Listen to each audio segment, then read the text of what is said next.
William Shakespeare es considerado el escritor más importante en lengua inglesa y uno de los más célebres de la literatura universal, cuyas obras hoy se leen y representan después de su composición hace más de 400 años, con mayor frecuencia y en más países que nunca. ¿Quieres conocer su apasionante vida en detalle? Acompáñame en este vídeo sobre la biografía de William Shakespeare para conocerla toda.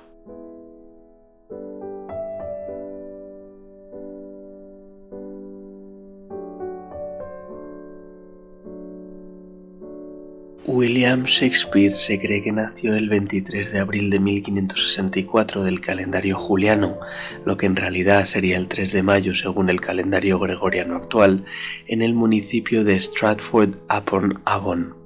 Fue el tercero de 8 hermanos, el primer hijo varón de John, comerciante sin estudios, y de Mary Arden, hija a su vez de un terrateniente católico. John llegó a Stratford antes de 1532 como aprendiz y curtidor de cueros. Prosperó y comenzó a comerciar con guantes, cuero, madera y trigo. Por otra parte, uno de los familiares de Shakespeare por parte de madre, William Arden, fue arrestado por conspirar contra la reina Isabel I, siendo encarcelado en la Torre de Londres y ejecutado más tarde. Estudió en la escuela de su localidad y, como primogénito varón, estaba destinado a suceder a su padre en los negocios.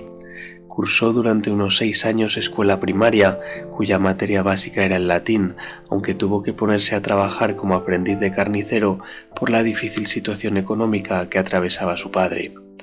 A pesar de ser una de las más grandes figuras de la literatura mundial, nunca asistió a la universidad. En 1582 contrajo matrimonio con Anne Hathaway, hija de un granjero, con la que tuvo una hija, Susana, en 1583 y 2 mellizos, un niño, Hamnet, que murió en 1596 a los 11 años, y una niña, Judith, en 1585. 4 años después de su muerte le puso el nombre de su hijo al fantasma más célebre en toda la literatura isabelina, Hamlet. Él tenía 18 años y ella 26 en el momento del enlace, y ella estaba embarazada de 3 meses. Su única nieta, Elizabeth, hija de Susana, murió sin hijos en 1670. Shakespeare, por tanto, no tuvo descendientes. Se cree que llegó a Londres hacia el año 1588 y 4 años más adelante ya había logrado un notable éxito como dramaturgo y actor teatral. Shakespeare ganó mucho dinero y llegó a acumular muchas tierras en vida, pero en Londres llevaba una vida de monje. La mayoría de los académicos coinciden en que William escribió su primera obra de teatro, titulada Enrique VI, entre 1589 y 1590, cuando tenía alrededor de 25 años. Entre 1590 y 1613 escribió al menos 37 obras de teatro y colaboró en varias más.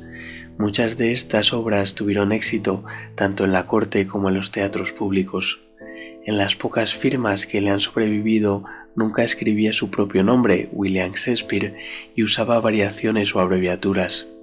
Sus primeras obras teatrales poseían un alto grado de formalidad y resultaban predecibles y amaneradas, entre las cuales cabe destacar La comedia de las equivocaciones hacia 1592, La doma de la bravía en 1593 o Los dos hidalgos de Verona en 1594.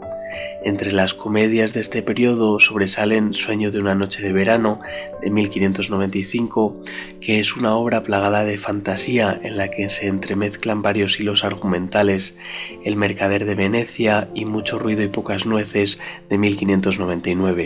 Sin embargo, las comedias de madurez tituladas Como gustéis y Noche de Epifanía, ambas escritas en el 1600, se caracterizan por su lirismo, su ambigüedad y por el atractivo de sus bellas heroínas.